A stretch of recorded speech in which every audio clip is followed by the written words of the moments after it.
विष्णु लोक में आपका स्वागत है। आज की इस वीडियो में हम पढ़ने वाले हैं भगवत गीता अध्याय 2 श्लोक नंबर 28।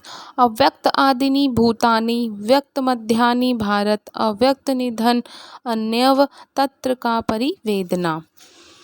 सारे जीव प्रारंभ में अव्यक्त रहते हैं, मध्य अवस्था में व्यक्त होते हैं और विनष्ट होने पर पुनः अव्यक्त हो जाते हैं, अतः शोक करने की क्या आवश्यकता है।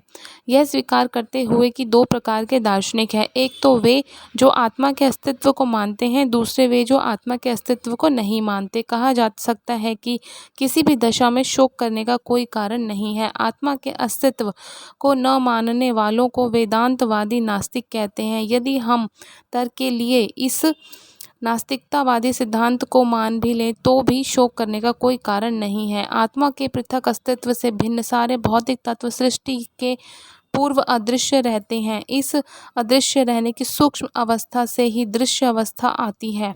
जिस प्रकार आकाश से वायु उत्पन्न होती है, वायु से अग्नि, अग्नि से जल और जल से पृथ्वी उत्पन्न होती है, पृथ्वी के अनेक प्रकार के पदार्थ प्रकट होते हैं, यथा एक विशाल गगनचुंबी महल पृथ्वी से ही प्रकट है।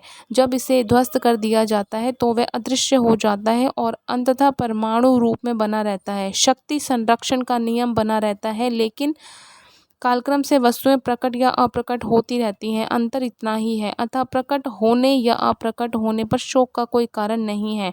यहाँ तक कि अप्रकट अवस्था में भी वस्तुएं समाप्त नहीं होती। प्रारंभिक तथा अंतिम दोनों अवस्थाओं में ही सारे तत्व अप्रकट रहते हैं, केवल मध्य में वे प्रकट होते हैं और इस तरह इसमें कोई वास्तविक अंतर नहीं पड़ता। यदि हम भगवत गीता के इस वैदिक निष्कर्ष को मानते हैं कि भौतिक शरीर कालक्रम में नाशवान है किंतु आत्मा शाश्वत है, तो हमें यह सदा स्मरण रखना होगा कि यह शरीर वस्त्र मतलब परिधान के समान है, वस्त्र के समान है, अतः वस्त्र परिवर्तन होने पर शोक क्यों।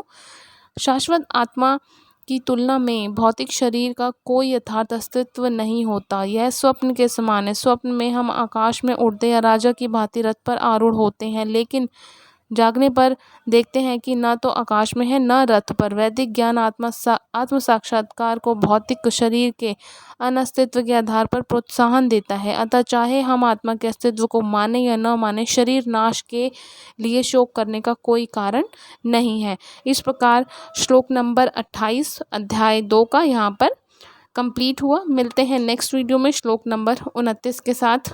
तो भगवत गीता के लिए वीडियो पे एक लाइक तो ज़रूर बनता है। वीडियो को लाइक ज़रूर करें, चैनल को सब्सक्राइब करें मेरे साथ पूरी भगवत गीता सुनने के लिए। Thanks for watching.